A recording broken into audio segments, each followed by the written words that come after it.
on Oskar Kokoschka is from this book, which is called Oberwaldling, and it's available over there alongside the fantastic Kakania anthology. And this book was written alongside, in collaboration with S.J. Fowler, the fantastic S.J. Fowler. So they're on paper, but they're all in here. 1897, Aphrodite of Nidros. Kokoschka contrapposto in the schoolyard, holding a sack. One leg's engaged while the other's free. Kokoschka making Greek islands out of letters in his name, laughing K-shape, one half of the body tense and the other as relaxed and nonchalant as a statue. Kokoschka defining beauty to himself and the Aphrodite of Nidros. It's the legs, the things holding you up. The hands can be doing whatever you like, such as shielding, cupping, caressing, or offsetting in such a way as to invite the alarm of the sulky prudes of Kos. 1901, Facility of Line. Swimming is suspect in unchildren in 1901. Men and women shimmering like so much moss or fern drift by in an aimless trance seduced by a facility of line. Faculty paintings gone up, come down, worries about pornography, the litter of the past, medical research, a viscous ovoid, a skeletal tusk, a psychosexual sea monster, and the lethal un-embrace of an octopus in a kind of a drift-by, shimmy-past goldfish shooting on the way swimming. 1903, the Macintoshes Music Room. Karl Ludwigstrasse, Glasgow. More pristine than the underside of a paint lid in Verendorf's home, or lots of paint lids laid out in grids like a patch of chrysanthemums.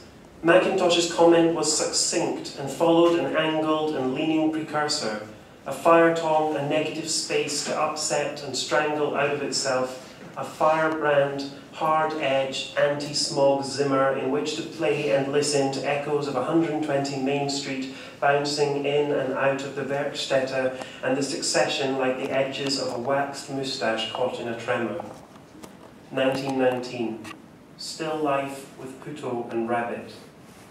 So, my half-formed plan is to sedate Steve, drag him to Asda, and prop him up next to me inside the booth they have for 3D printing, wearing a cat onesie in grey and white, and customised by me in purple and orange and suit. I'll slop him over my knee like a rug in a nursing home, and then I'll press the flash button or whatever it is that activates the process. I'm imagining it like getting a school photo done, without the smiling and with shoelaces undone. I'm going to get him to hold a sign handwritten in a Kokoschka scrawl, Puto, and I'll be Rabbit.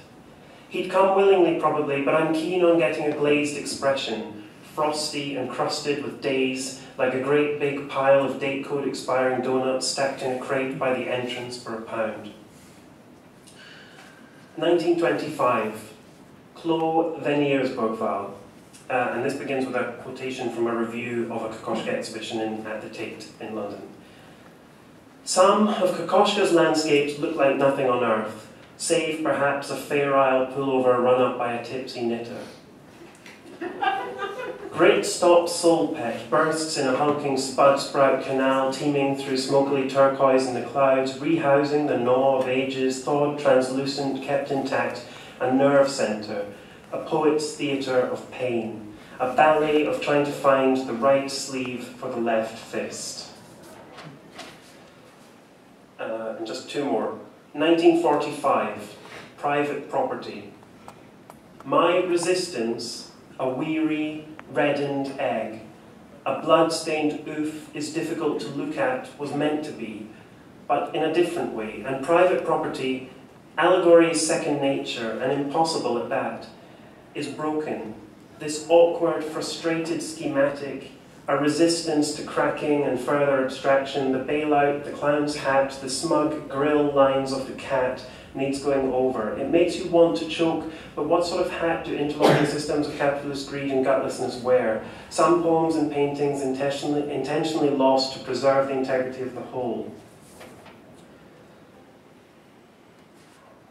Okay, so I said two more, but now it's two more. 1949, Prometheus. This is a quote from Kokoschka. I put the last brush stroke, I feel like saying axe stroke, to my ceiling painting yesterday. There's a yawning teenage chasm on the naughty step in the back corridor of the nuclear family on Hades Avenue. They've been watching Suspicion. On a crest over a dining table, as well as family portraits, eagles peck at liverwurst, looking awkwardly at their father, who is wearing a blue and white butcher's apron with characteristic vigour. The trick with it is to make sure there's plenty of room before you tie the tie, because otherwise it tightens around the neck, and you have this involuntary stoop as you carry glasses of milk upstairs with light bulbs in them.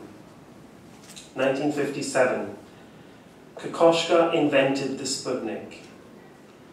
A kind of proto-Kabakov, and it smelled awful. Every single thing about it okay, apart from that one detail. It was in the natural course of looking, of being concerned about Hungary over a couple of years, the ionospheric paint job. An anagram of Ryabikov discovered in a crossword once completed in the back of a book about Soutine. The coded message is simple. It's a shame Soutine, never fully developed as a painter, didn't have the time to. Malbert should be better known. I admit I tell all my students to tell everyone they know about Jupiter and Antiope. For these and other reasons, the artist's visa is being held up, so the good-ish people of Minneapolis can like it or lump it. Thank you.